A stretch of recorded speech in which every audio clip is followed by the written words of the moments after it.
वकील हे नेहमी व्यवस्थेला कायदा शिकवत असतात, गुन्हेगारांची बाजू मांडत असतात। अनेकदा पोलिसांनाही ते कायदा शिकवतात। मात्र अमरावतीतील एका वकिलाला एका मुलीच्या नातेवाईकांनी कायदा नव्हे तर धडा शिकवलाय। कारण या वकील साहेबांना मुलीच्या नादी लागून थेट कोर्टाच्या परिसरातच सपाटून मार खावा लागलाय। हे सगळं प्रकरण नेमकं काय आहे, या मागचं कारण काय आणि पुढची कारवाई काय याचा आढावा घेणारा हा व्हिडिओ पाहूयात। विवाहित असूनही अन्य तरुणीशी प्रेमसंबंध ठेवल्याच्या कारणावरून अमरावतीमध्ये एका वकिलावर जीवघेणा हल्ला झाल्याची धक्कादायक घटना समोर आली आहे। ॲडव्होकेट अभिजित शिंदे असं जखमी वकिलाचं नाव आहे। पीडित मुलीच्या नातेवाईकांनी भर रस्त्यात त्यांना गाठून मारहाण केली। या घटनेमुळे संपूर्ण अमरावती परिसरात खळबळ उडाली असून कायद्यानं रक्षकच वादाच्या भोवऱ्यात सापडल्यानं चर्चेला उधाण आलंय। मिळालेल्या प्राथमिक माहितीनुसार ॲडव्होकेट अभिजित शिंदे हे विवाहित आहेत। मात्र गेल्या काही काळापासून त्यांचे एका तरुणीसोबत अनैतिक संबंध असल्याची कुणकुण संबंधित मुलीच्या कुटुंबियांना लागली होती। मुलीच्या नातेवाईकांनी यापूर्वी अनेकदा शिंदे यांची भेट घेऊन त्यांना या प्रकरणातून बाहेर पडण्याची आणि मुलीशी असलेला संपर्क पूर्णपणे तोडण्याची विनंती केली होती। मात्र वारंवार समज देऊनही शिंदे यांनी मुलीशी संपर्क सुरूच ठेवल्याचा आरोप नातेवाईकांनी केला।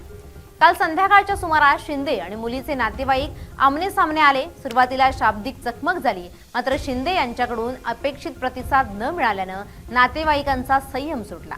वादाचं रूपांतर हाणामारीत झालं आणि संतापलेल्या नातेवाईकांनी शिंदे यांना बेदम मारहाण करायला सुरुवात केली।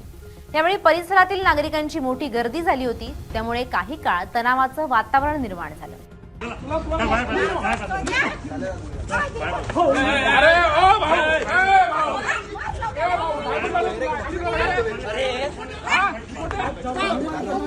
या हल्ल्यात ॲडव्होकेट शिंदे यांना गंभीर दुखापत झाली आहे। त्यांच्या डोक्याला आणि शरीराच्या अन्य भागांना जखमा झाल्या असून घटनेनंतर तातडीनं त्यांना स्थानिक रुग्णालयात दाखल करण्यात आले। सध्या त्यांच्यावर अतिदक्षता विभागात उपचार सुरू असून त्यांची प्रकृती स्थिर असल्याचं वैद्यकीय सूत्रांनी सांगितले। घटनेची माहिती मिळताच स्थानिक पोलीस घटनास्थळी दाखल झाले। पोलिसांनी या प्रकरणी गुन्हा दाखल करण्याची प्रक्रिया सुरू केली असून काही संशयितांना चौकशीसाठी ताब्यात घेतलंय।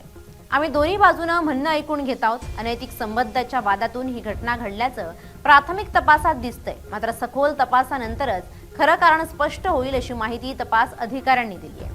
अमरावतीसारख्या शहरात एका वकिलावर अशा प्रकारे हल्ला होणं ही गंभीर बाब मानली जाते।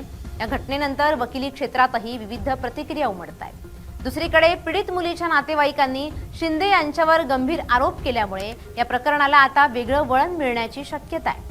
पोलिसांनी नागरिकांना शांतता राखण्याचं आवाहन केलं असून सोशल मीडियावर अफवा न पसरवण्याची विनंती केली आहे। ही घटना म्हणजे खासगी आयुष्यातील वाद सार्वजनिक ठिकाणी आल्यावर किती भीषण स्वरूप घेऊ शकतात याचं उदाहरण ठरली आहे। आता पोलीस या प्रकरणात काय भूमिका घेतात आणि दोषींवर काय कारवाई होते याकडे सर्वांचं लक्ष लागलंय।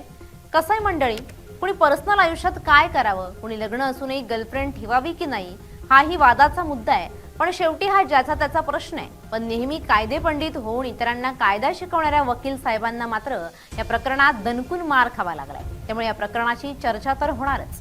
अनिरुद्ध उगले, LS मराठी, अमरावती।